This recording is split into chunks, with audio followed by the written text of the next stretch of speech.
세계 에너지 수요 및 전망 이런 것들에 대한 예측이 굉장히 여러 가지로 많은 자료들이 있는데 그 중에 이제 하나를 보면 예를 들어서 98년 이미 오래전 얘기지만 98년 현재 세계 에너지 소비가 약 12.8조 와트 정도 된다고 이야기하고 있고요. 우리가 잘 알고 있는 바와 같이 전체 에너지 공급의 한 80%를 회사별로가 담당을 하고 있고 저희가 흔히 이제 리뉴어블 에너지라고 얘기하는 신재생 에너지가 기여하는 바가 가장 큰 부분이 이제 바이오매스가 한 1.2조 킬로와트 정도, 와트 정도, 수력이 한 0.3조 와트 정도 된다고 합니다. 그래서 이러한 수치가 기하급수적으로 증가해서 2050년경에는 28조 와트 정도의 에너지 수요가 예상된다고 생각을 하고 있고 사람들이 이제 환경 문제와 더불어서 이 중에 적어도 한 10조 와트 정도는 2050년경에는 비탄소 에너지가 탄소열도 아닌 탄소를 포함하고 있지 않은 에너지로 더욱더 돼야 되지 않을까 이러한 기대 및 전망들을 내리고 있습니다. 그래서 이러한 증가되는 에너지 수요를 어떻게 환경 친화적으로 공급할 것이냐가 굉장히 중요한 이슈 중에 하나고 지구상에서 동원 가능한 모든 신재생 에너지를 보더라도 저 정도 수치밖에 안 된다고 합니다. 저거는 이제 경작지도 죄다 어떤 바이오매스를 생산하기 위한 용도로 사용을 하고 이런 게 좀 비현실적인 수치지만 모든 신재생 자원을 고려해도 저 정도 수치밖에 안 되는데 태양에너지의 경우는 좀 이거보다는 많은 무궁한 자원으로 보고 있습니다. 그래서 저희도 얘기했던 지구상 최대의 신재생 에너지원이라고 해도 굉장히 많은 양을 우리가 계산을 하고 있고요. 그래서 사람들이 얘기하기는 0.1% 정도면 세계 에너지 수요를 충족시키거나 또 사막적인 1%면 전체 전기의 수요를 공급할 수 있다. 실제적으로 프로세스에서 일어난 어떤 효율 같은 걸 고려한 수치들을 가지고 예상한 바꾸리 이 정도입니다. 바이오나 다른 풍력 자원 같은 것들에 비해서 이제 광범위하게 분포되어 있는 장점이 있고 그러한 이유로 경제적인 발전을 할 수 있다. 여기서 이제 경제적이라는 수치는 기존의 어떤 포토볼타익이나 이런 태양광 발전 시스템 같은 것들하고 비교해 볼 때 조금 더 높은 효율로 경제성 있는 발전을 향후에 할 수 있는 가능성이 있지 않을까라는 그런 예측들을 하고 있습니다. 왼쪽에 나와 있는 그림은 이제 지구상에 있는 태양에너지 분포인데요. 주로 이제 사막 지역, 호주 지역, 미국의 캘리포니아 지역 쪽에 높은 밀도로 분포되어 있고 우리나라는 한 중간을 좀 넘어서는 수치가 3분 이하로 그렇게 되는 것으로 알려져 있고 실제로 태양열을 이용해서 발전을 행할 수 있는 어떤 최저치를 조금 넘어서는 그런 수준에 되도록 이야기하고 있습니다. 태양열 이용은 우리가 기존에까지 해왔던 것들은 이제 건물 안에 태양 에너지를 잘 가뒀다가 쓰는 어떤 그런 자연형이나 아니면 우리가 알다시피 이제 지붕에 있는 평탄형 지뢰를 통해서 뜨거운 물을 데워서 저장했다가 온수를 사용하는 이런 정도의 개념에서 최근에는 이제 좀 더 적극적으로 높은 온도의 에너지를 활용하는 쪽을 관심을 가지고 있는데 이제 그런 쪽을 우리가 고온 태양열이라고 하고 보통 온도를 이제 300도 이상 정도로 되면 고온 태양열이다라고 이야기를 할 수가 있습니다. 고온 태양열이라면 크게 이제 할 수 있는 일을 두 가지로 보는데요. 하나는 발전을 하는 것이고요. 또 하나는 이제 그 여론을 이용해서 반응을 일으키는 건데 우리가 돋보기를 가지고 종이를 태우는 거하고 똑같이 태양광을 한 군데서 모아서 뜨거운 온도의 여론을 만들어낸 다음에 그거를 이용해서 발전 사이클을 돌리거나 아니면 어떤 반응에 반응에 필요한 에너지로서 공급하는 이런 개념이 되겠고요.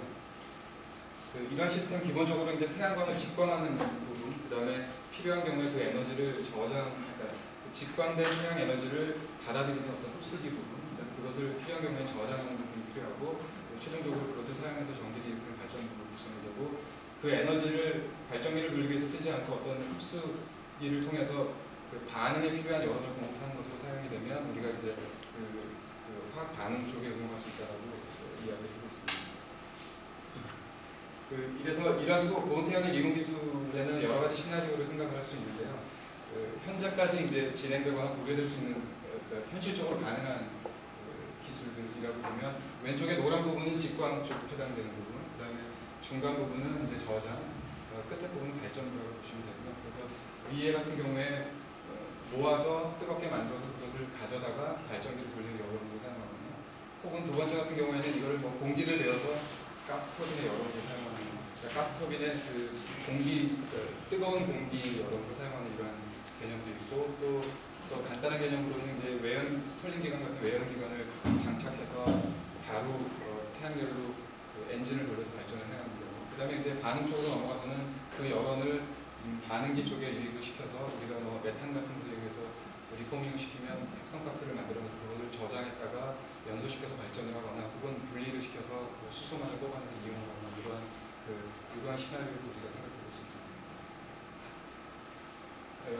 고온 태양열을 보면서 가장 중요한 부분이 직관 기술입니다. 우리가 뜨거운 열원을 얻어내면 그것을 이용하는 것은 이제 다양한 방법으로 생각해 볼 수 있는데 직관을 어떻게 이제 고온을 얻어낼 것이냐의 문제인데요. 그래서 몇 가지 방법들인데 이건 이제 PTC라고 파라볼릭 트러프 형태라고 하는데 이게 어떤 라인 형태의 큐브 안에 저러한 그 파라볼릭 형태의 거울, 그러니까 미러를 통해서 직관을 시켜서 뜨거운 열원, 그 경우에 따라서 한 500도 가능하다고 하는데 현재까지는 한 200도 내지 300도 정도의 열원을 이용해서 스팀을 만들어내서 발전을 하거나 이러한 형태를 말하고 있고요. 그 다음에 이제 타워형이라고 태양을 추적해서 그 빛을 하나의 중앙에 있는 하나의 타워로 모아서 그것을 이용해서 어떤 유용한 에너지로 활용하는 이러한 형태이고요. 이런 경우는 이제 그 전보다 어떤 직관 비율, 그러니까 들어오는 태양 에너지의 면적보다 이제 모아지는 태양 에너지 면적의 비율을 우리가 직관비라고 하는데 그 직관비율이 굉장히 높아서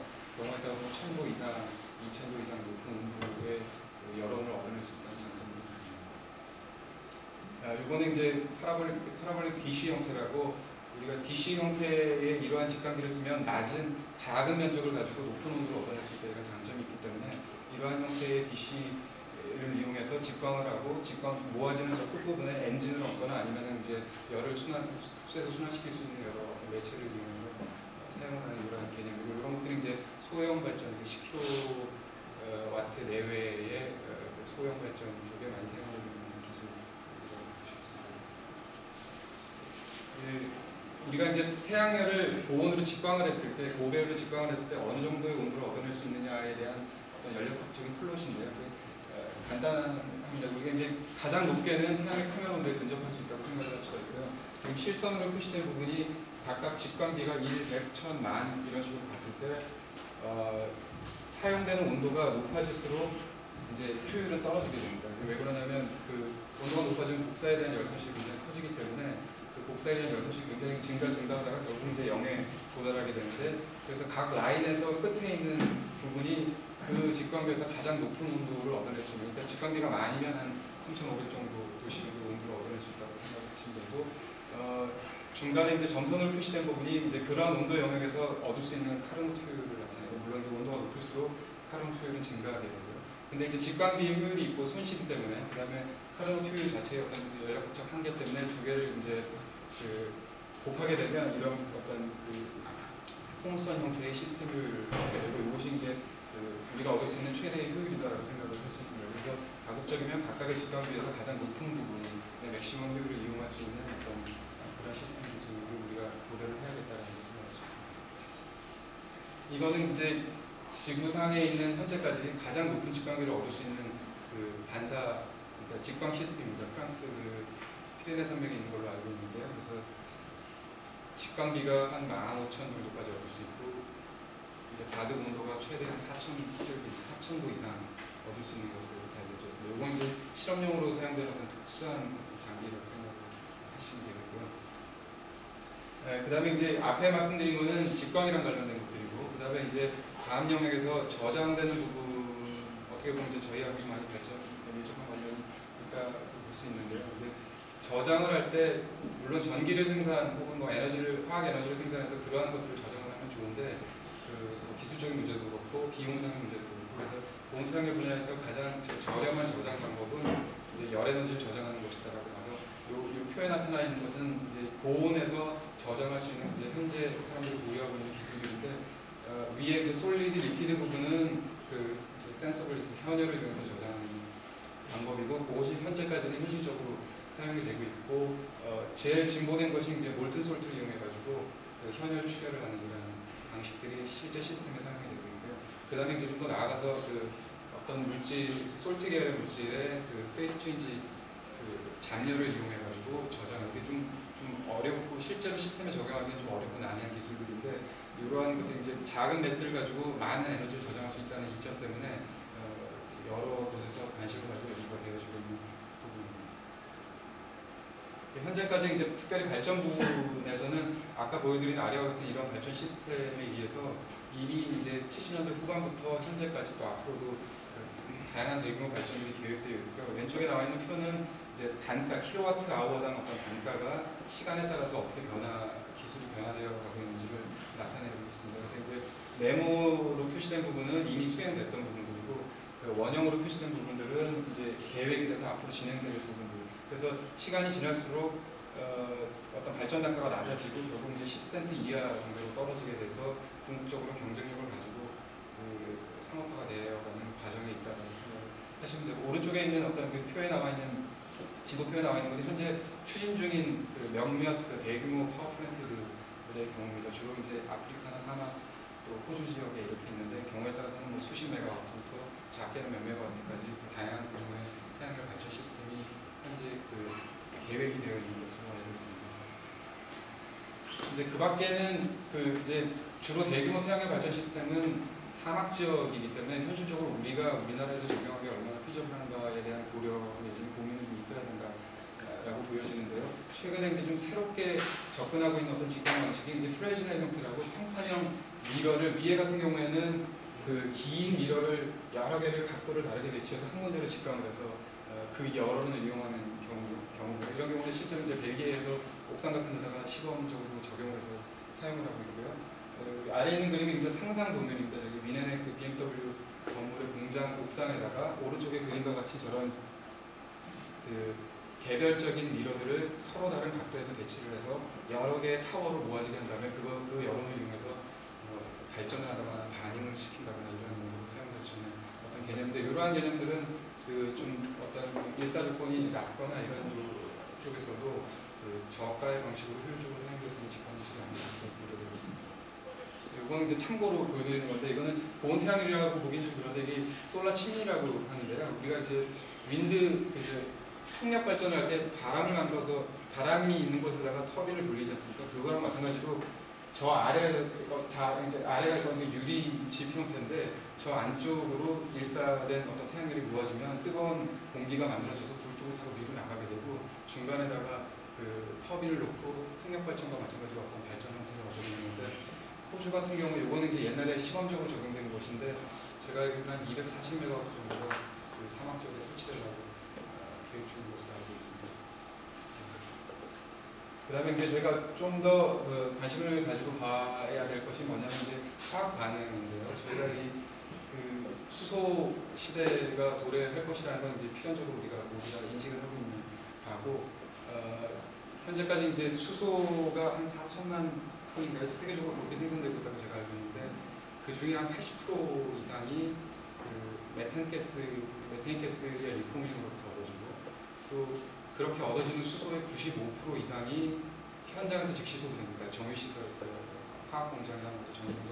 그래서 실제적으로 수소를 만들어낼 수 있는 독립시설 자체가 새로 세워야 되는 그런 상황이고, 만약에 수소 수요가 급편창하게 되면, 그렇다면 이제 어떤 이런 신재생 자원을 이용해서 수소 플랜트를 세우는 거나 기존에 있는 어떤 기술을 가지고 수소 플랜트를 세우는 거나 어떤 설비면에 있어서 그렇게 크게 차이가 없어질 가능성도 있다고 우리가 이제 긍정적으로 생각을 해볼 수가 있게 되고요.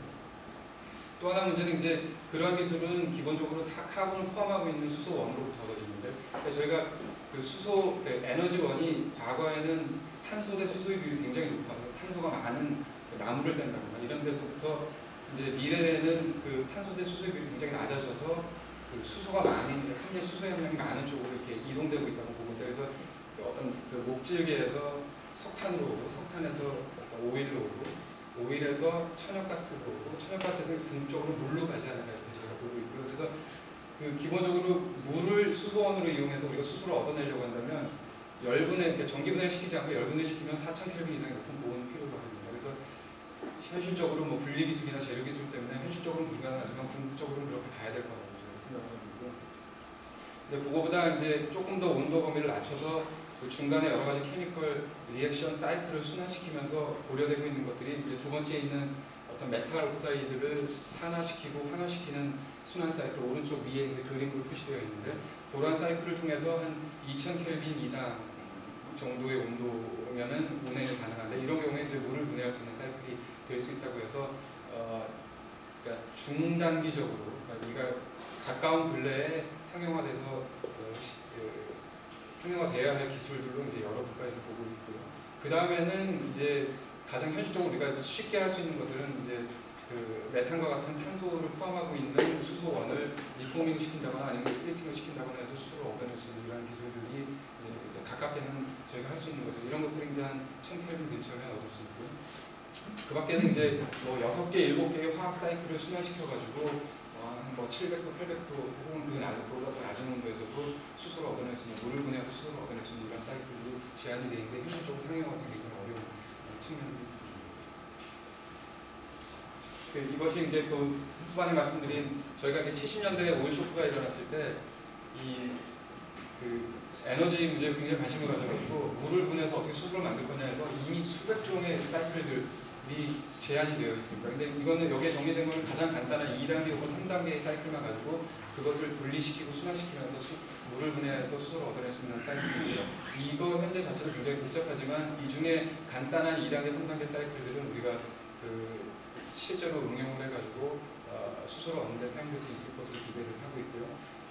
실제로 이제 그 전에 보여드렸던 것 같은 그런 그 물을 분해하기 위한 고온의 열원을 얻어낼 수 있는 유일한 방법이 그 태양열 아니면, 왜냐하면 저희가 연소를 통해서 얻을 수 있는 열은 한계가 있기 때문에 태양열 아니면 원자력을 이용한 것들밖에 고려할 수 없다 이렇게 보여지고 있고, 그래서 이제 최근에 이제 원자력 수소 생산에 대한 관심도 더불어서 보여지고 있고, 저희가 아주 장기적으로 볼 때는 이제 어떤 고온 태양열에 의한 수소 생산이 굉장히 유력한 분야가 되지 않을까 이렇게 생각하고 있습니다.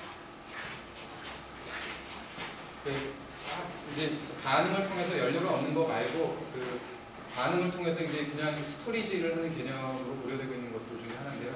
태양열을 이용해서